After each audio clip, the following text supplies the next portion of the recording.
2 সপ্তাহ আগে একদিন রাতে স্বপ্নে দেখলাম আমি কোনো এক অচেনা পথ দিয়ে হেঁটে চলেছি। অন্ধকার রাত, পথের দুপাশে বেশ জঙ্গল, এবং সেই জঙ্গল থেকে শেয়াল কুকুর সব যেন একসঙ্গে ডাকছে। এর ঠিক পরদিন থেকে রাতে আমার বাসার চারপাশে বেশ কিছু কুকুর আর শেয়াল খুবই জোরে ডাকত এবং গোঙাত। বাসার খুবই কাছ থেকে ডাকার পরেও কখনো ওই শেয়াল এবং কুকুরকে আমি দেখতে পাইনি। এর কিছুদিন পর গত 26 অক্টোবর বৃহস্পতিবার রাতে স্বপ্নে দেখলাম আমি কোনো একটা মাঠে দাঁড়িয়ে আছি। আমার চারিদিকে অনেক মানুষ। সন্ধ্যা হয়ে গেছে, আকাশ রক্তিম লাল। আমার সামনে পশ্চিম আকাশে দুটো নারকেল গাছের পাতার ফাঁক দিয়ে লাল আকাশটা আমি দাঁড়িয়ে দাঁড়িয়ে দেখছি।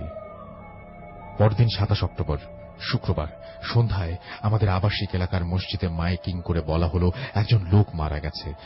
তার নামাজের জানাজা মাগরিবের নামাজের পর মসজিদ প্রাঙ্গণে অনুষ্ঠিত হবে। মাগরিবের নামাজ আদায় করার পর মুসল্লিরা ধীরে ধীরে মসজিদের প্রাঙ্গণে উপস্থিত হতে লাগলেন। আমিও সেখানে উপস্থিত। কাতার সোজা করে জানাজার ঠিক আগ মুহূর্তে মৃত ব্যক্তির সহকর্মীগণ যখন মৃত ব্যক্তির সম্পর্কে কিছু কথা বলছিলেন, তখন হঠাৎ আমার চোখ আটকে গেল। আমার সামনে মসজিদের ছাদের ওপর থেকে দেখতে পাওয়া পশ্চিম আকাশ। পুরো স্তব্ধ হয়ে দাঁড়িয়ে রইলাম সেই দৃশ্য দেখে।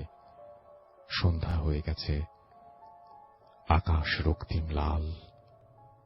আমার সামনে থাকা দুটো নারকেল গাছের পাতার ফাঁক দিয়ে সেই আকাশ আমি দাঁড়িয়ে দাঁড়িয়ে দেখছি, হুবহু সেই দৃশ্য যা আমি গতকাল স্বপ্নে দেখেছি। আমি আর ওইদিকে তাকানোর চেষ্টা না করে জানাজা শেষ করে শীঘ্রই প্রস্থান করলাম। কিন্তু এরপরও স্বপ্ন আমার পিছু ছাড়ল না। এরপর যে খারাপ কিছু হবে তা আমি ভাবতে পারিনি। গত পরশুদিন অর্থাৎ 3 নভেম্বর শুক্রবার রাতে যে স্বপ্ন আমি দেখেছি তা মনে পড়লে আমার গা শিউরে ওঠে বারবার। স্বপ্নে দেখলাম আমি আমাদের আবাসিক এলাকার একটি রাস্তায় দাঁড়িয়ে হাঁটছি। বিকেলবেলা রাস্তায় অনেকে ঘুরছে, বাচ্চারা খেলাধুলা করছে। হঠাৎ আমার সামনে একটা প্রাইভেট কার এসে একটি মেয়েকে সজোরে ধাক্কা দিল এবং গাড়িটি একটি কংক্রিটের ইলেকট্রিক পোলের সাথে ধাক্কা লেগে দুমড়ে মুচড়ে গেল। স্বপ্নে দেখা মেয়েটি আমার পরিচিত ছিল।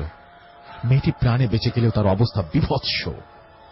তার হাত কবজি থেকে কাটা পড়ল, দুহাতের বাহু ছিল বাহু ছিলে গিয়ে রক্তে লাল হয়ে গেছে। তার মাথা ফেটে রক্ত বের হচ্ছে, তার মুখের ওপর দিয়ে সে রক্ত গড়িয়ে গড়িয়ে পড়ছে। স্বপ্নে দেখা এই দৃশ্যটি যতটাই না ভয়ঙ্কর ছিল, তার চেয়ে অধিক ভয়ানক ছিল মেয়েটির করুণ আর্তনাদ।